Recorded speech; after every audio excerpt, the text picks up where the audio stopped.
नमस्कार दोस्तों, मैं चारू चौधरी आप सभी का स्वागत करती हूं हमारे चैनल चारू चौधरी में। 10 इंपॉर्टेंट जीके क्वेश्चंस आज मैं फिर से लेके आई हूं अपनी क्लास में।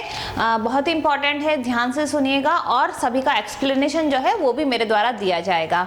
दोस्तों, अभी तक जिसने भी मेरे चैनल को शेयर नहीं किया है, सब्सक्राइब नहीं किया है, फटाफट से कर लीजिए। अभी देखिए बहुत सारे जो एग्जाम्स हैं, कई सारी वैकेंसीज ऑलरेडी निकल चुकी हैं, कई सारी निकलने वाली हैं और जीके ऐसा पार्ट है जो कि सभी में बहुत ही इंपॉर्टेंट है ना।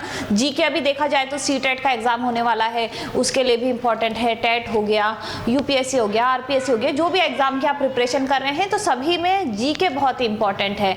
और ये जो क्वेश्चंस मैं लेके आई हूँ आपके लिए, ये सभी किसी ना किसी एग्जाम्स में पूछे जा चुके हैं। देखिए 2011 का पेपर है सीटेट का, उसमें से मैंने 10 क्वेश्चन जो कि कई बार रिपीट हुए हैं, इंपॉर्टेंट जो मुझे लगे वो मैं आपके साथ में शेयर करना चाह रही हूँ, क्योंकि ये जो क्वेश्चंस हैं कहीं ना कहीं बहुत सारे जो पेपर्स हैं उसमें रिपीट हुए हैं। तो मैं चाहती हूँ जो क्वेश्चंस ऐसा है जो कि बार बार आ रहे हैं वो आपको पता होना चाहिए। तो जो भी आप एग्जाम की प्रिपरेशन कर रहे हैं जिसमें कि जीके है, एटलीस्ट ये वीडियोस अगर आप एग्जाम देने जा रहे हैं तो उससे पहले ये जरूर देख के जाइएगा। आइए दोस्तों, 10 क्वेश्चंस फटाफट से हम देख लेते हैं। पहला प्रश्न है, पारिस्थितिकी तंत्र का उदाहरण है। देखिए यहाँ पे मैंने 4 ऑप्शंस दिए हैं, सब में नहीं दिए हैं क्योंकि जहाँ पे ऐसा पूछा गया है इनमें से और भी हो सकते हैं, ऑप्शंस दूसरे भी हो सकते हैं, इसीलिए 4 में से आपको एक सेलेक्ट करना है। तो यहाँ पे मैं आपको बता देती हूँ, पारिस्थितिकी तंत्र का उदाहरण तालाब है। अभी देखिए बाकी क्यों नहीं है, वायु क्यों नहीं है, जल क्यों नहीं है, मृदा क्यों नहीं है, तो यहाँ पे ऐसा इसलिए है क्योंकि पारिस्थितिकी तंत्र में जैव और अजैविक दोनों ही तत्व पाए जाते हैं। तो जैविक के अंदर तो हो गए, जैसे मान लीजिए तालाब में जीव जंतु होते हैं, उसके साथ में मिट्टी भी होती है, जल होता है। तो यहाँ पे क्या है, जैविक अजैविक दोनों ही तत्व पाए जाते हैं पारिस्थितिकी तंत्र में, इसीलिए पारिस्थितिकी तंत्र का उदाहरण क्या है, तालाब। वायु में देखा जाएगा तो केवल जल का नहीं मिलेगा, जल में देखा जाएगा तो वायु में जो सर्वाइव करते हैं वो नहीं मिलेंगे, मिट्टी में भी जल का अगर अभाव है तो बहुत सारी चीजें मिसिंग होती है, पारिस्थितिकी तंत्र के लिए अनुकूल नहीं होता। तो यहाँ पर पारिस्थितिकी तंत्र का उदाहरण तालाब है। दूसरा हमारा प्रश्न है, कौन जीवीय कारक नहीं है। तो यहाँ पे कौन सा जीवी कारक नहीं है, यहाँ पर भी मैंने 4 ऑप्शंस दिए हैं क्योंकि बहुत सारे कारक जीवीय नहीं है, इसलिए 4 ऑप्शंस में से आपको एक सेलेक्ट करना है। पहला है पेड़ पौधे, बी है जंतु, सी है सूक्ष्म जीव और डी है चट्टान। तो देखिए जीवीय कारक क्या होता है, पहले हम ये जान लेते हैं। ऐसे कारक जो कि एक जीवित जो प्राणी है उसमें जो क्रियाएं होती है, जैसे क्या क्या होती हैं, मान लीजिए श्वसन होता है, श्वसन क्रिया होती है, निषेचन होता है, उत्सर्जन होता है, ये सारी क्रियाएं किसमें होती हैं, ये सब होती हैं जीवीय कारक जो कि जीवित हैं। तो यहाँ पे आप देखिए पेड़ पौधे होते हैं, वो भी कार्बन डाइऑक्साइड लेते हैं, ऑक्सीजन छोड़ते हैं। जंतु और सूक्ष्म जीवों की बात की जा रही है तो वो भी क्या है, उनमें भी श्वसन की क्रिया, उत्सर्जन, मतलब जो भी एक जीता जाता इंसान, जीवित जो व्यक्ति हैं, जीवित जो कह सकते हैं जंतु हो गए, वो सारी क्रियाएं करते हैं। चट्टान ऐसी चीज है जिसमें कि जैविक क्रिया जो है वो नहीं होती है। तो यहाँ पे सही उत्तर है कौन जीवी कारक नहीं है, चट्टान जो है। चट्टान ना तो श्वसन क्रिया होती है, ना ऐसा है कि उसकी साइज में वृद्धि हो रही है।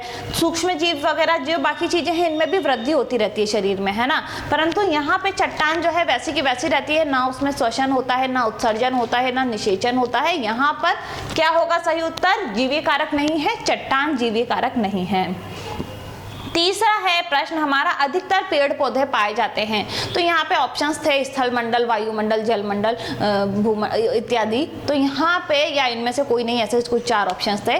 तो यहाँ पे देखिए सबसे ज्यादा पेड़ पौधे, कई सारे बच्चे कंफ्यूज होते हैं, वो सोचते हैं जल में भी बहुत सारे पेड़ पौधे अगर देखा होगा तो होते हैं, परंतु यहाँ पे सही उत्तर है स्थल मंडल।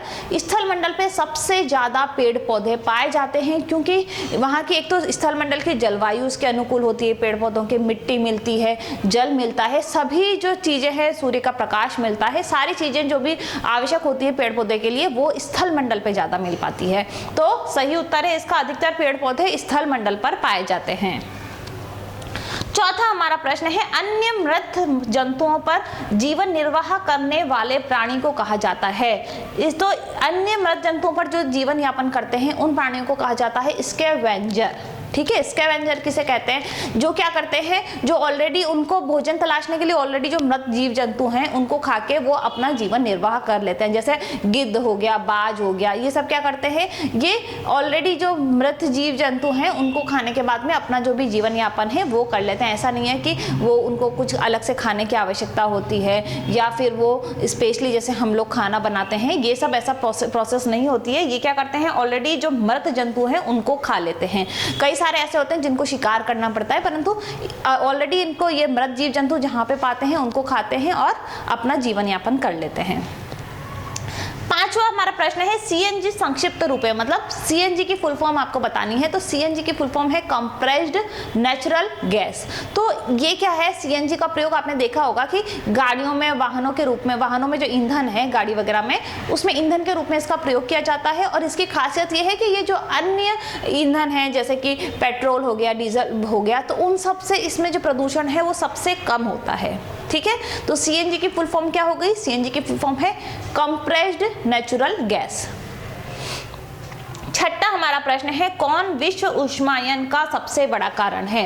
देखिए विश्व, अगर हम बात करते हैं विश्व उष्मायन, है ना, जो ग्लोबल वार्मिंग बढ़ती जा रही है, जो उसका कारण क्या है, उसका कारण है वायु प्रदूषण, सबसे बड़ा कारण है। क्योंकि क्या है, ये जो गैसेस हैं वो क्या होती हैं, बैलेंस नहीं हो पा रही हैं। पहले बहुत शुद्ध वातावरण था, अभी क्या है, बहुत ज्यादा प्रदूषण बढ़ता जा रहा है, ऑक्सीजन जो है उसकी कमी होती जा रही है, कार्बन डाइऑक्साइड की ज्यादा मात्रा में वो बढ़ रही है। उससे क्या है, एक जो संतुलन लेवल है वो बिगड़ रहा है और वो किसका कारण बन रहा है, ग्लोबल वार्मिंग का। तो यहाँ पे विश्व उष्मायन का सबसे बड़ा कारण वायु प्रदूषण है। सातवां हमारा प्रश्न है धातुमय प्रस्तर किसे कहा जाता है। तो धातुमय प्रस्तर जो है ये अयस्क को कहा जाता है। अयस्क जो है इससे कई सारी और धातुएं भी प्राप्त होती हैं और इसका क्या किया जाता है, खनन किया जाता है और फिर मशीनों के द्वारा इसको शुद्ध किया जाता है। तो याद रखिएगा धातुमय प्रस्तर किसको कहा जाता है, अयस्क को। आठवां हमारा प्रश्न है हवा में उपस्थित ऑक्सीजन का प्रतिशत है। तो देखिए हवा में सबसे ज्यादा अगर गैस की बात की जाती है तो सबसे ज्यादा मात्रा होती है नाइट्रोजन की, जो कि है 78%। यहाँ पर ऑक्सीजन के लिए पूछा गया है तो ऑक्सीजन जो है वो 21% है और बाकी सारी जो है वो अन्य गैसेस हैं अपने वायुमंडल में या फिर हवा में। नवा प्रश्न है वातावरण में अत्यधिक हानिकारक सल्फर मिश्रित गैस है।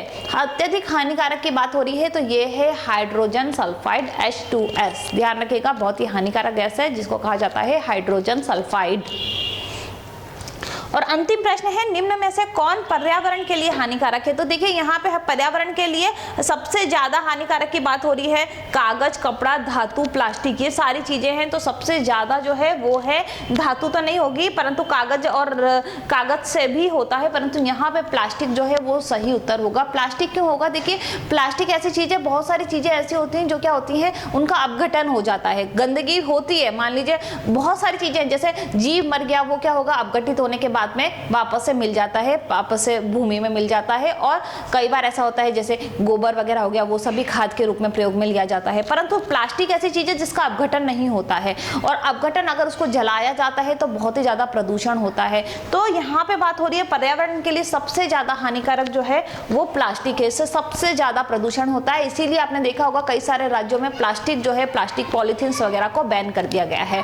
तो यही कारण है क्योंकि प्लास्टिक से सबसे ज्यादा प्रदूषण होता है। गाय वगैरह भी खा लेती हैं तो भी उनके लिए आपने देखा होगा कई सारे लोग जो प्लास्टिक खाने के बाद में मृत्यु हो जाती है जीवों की। तो प्लास्टिक जो है वो सबसे ज्यादा हानिकारक है। 10 क्वेश्चंस में फटाफट से फिर से रिपीट करा देती हूँ आप सभी को। पारिस्थितिकी तंत्र का उदाहरण है तालाब। कौन जीवीय कारक नहीं है, वो है चट्टान। तीसरा प्रश्न है अधिकतर पेड़ पौधे पाए जाते हैं स्थल मंडल में। अन्य मृत जंतुओं पर जीवन निर्वाह करने वाले प्राणी को कहा जाता है स्कैवेंजर। सीएनजी संक्षिप्त रूप है कंप्रेस्ड नेचुरल गैस का। विश्व वायु प्रदूषण जो है वो विश्व उष्मायन का सबसे बड़ा कारण है। धातुमय प्रस्तर अयस्क को कहा जाता है। हवा में उपस्थित ऑक्सीजन का 21% है, हवा में 21% ऑक्सीजन है। वातावरण में अत्यधिक हानिकारक सल्फर मिश्रित गैस है हाइड्रोजन सल्फाइड। और अंतिम प्रश्न है, निम्न में से कौन पर्यावरण के लिए हानिकारक है? तो प्लास्टिक जो है वो सबसे ज्यादा हानिकारक है। तो दोस्तों वीडियो को वॉच करने के लिए बहुत बहुत धन्यवाद। अगर आपको किसी स्पेसिफिक टॉपिक पे भी वीडियो चाहिए तो आप मुझे जरूर नीचे कमेंट बॉक्स में लिख सकते हैं। और अगर अभी तक आपने मेरा चैनल को सब्सक्राइब नहीं किया है तो फटाफट से कर दीजिए। Thank you very much.